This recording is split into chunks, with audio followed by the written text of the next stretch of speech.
our role model, the most beloved creation to Allah, our Prophet, final messenger, Muhammad sallallahu alayhi wasallam, says in a hadith, احفظ الله يحفظك احفظ الله تجده تجاهك وإذا سألت فاسأل الله وإذا استعنت فاستعن بالله. That's not the entire hadith, by the way. That's just sort of a portion of it.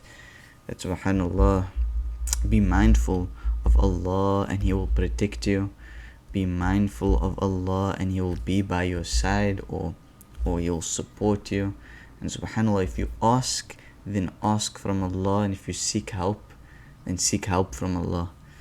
Right, subhanallah, that hadith can be found in Sunan at-Tirmidhi. My name is Muhammad. I am Hafiz al-Quran. I am a graduate from an Islamic college, Islamic institution in Cape Town, South Africa. And currently I am a university student at the University of Cape Town, currently majoring in computer science. If you would like to know a little bit more about who I am, why I'm making these videos, and subhanallah, if you think, or if you would like to decide on if my words are worth listening to, then inshallah I suggest that you watch Ramadan day 1 that I posted at the beginning of this month.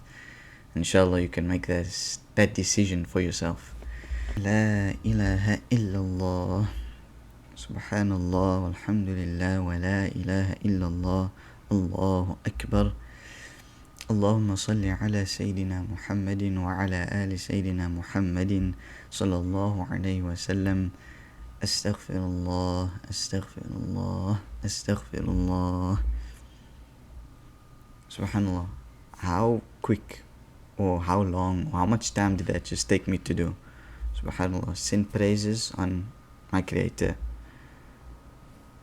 send salutations, ask Allah to send peace and blessings on Prophet Muhammad sallallahu alaihi wasallam, and also asking Allah to forgive me. Less than a minute, right?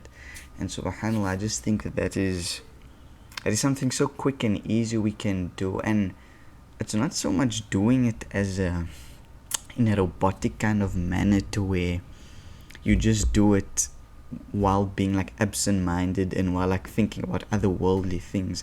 Like genuinely try and just focus for like a minute, praise your Creator, think about Him, praise the Prophet Muhammad, your role model, right?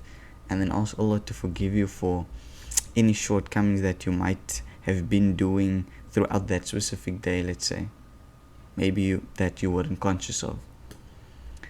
And subhanallah, okay, let me just be careful, because I don't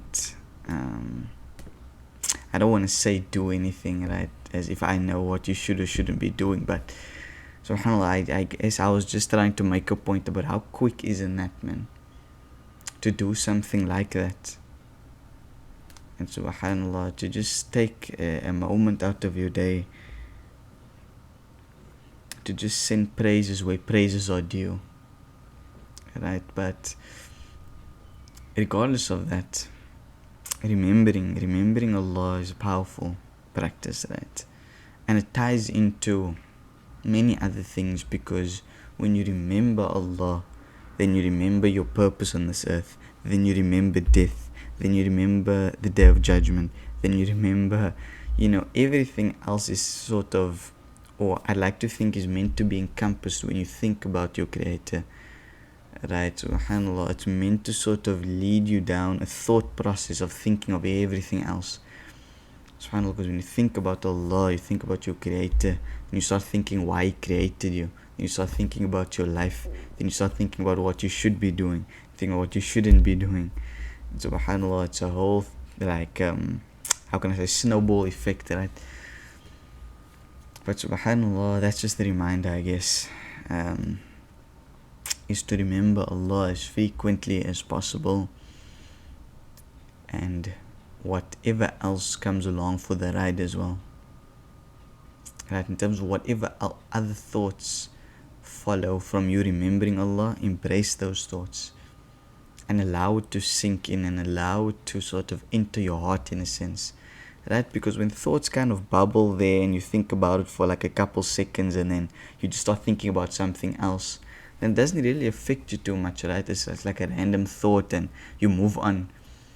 But subhanallah, when you allow thoughts and ideas and moments to just let it sit in your head and don't let anything else distract you, and subhanallah, it almost starts entering the heart, it starts affecting the heart, and through affecting the heart, it starts affecting your actions.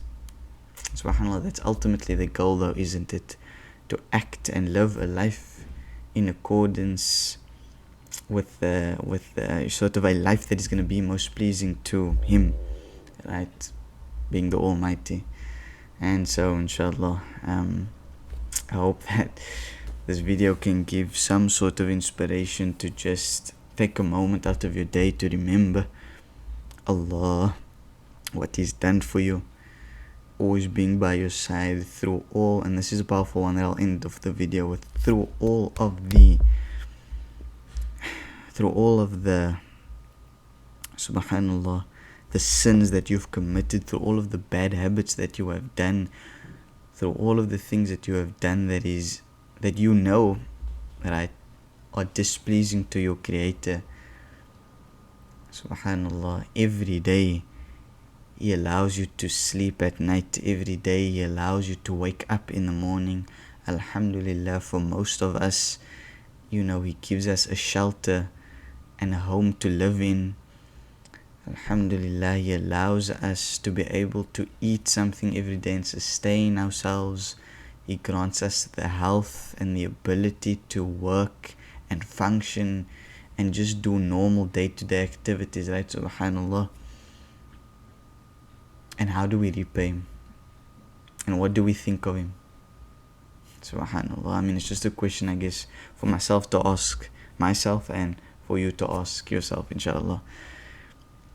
I don't know why this video is stacking, but inshallah, may Allah guide, protect and assist us in our missions and our objectives and goals in life, inshallah.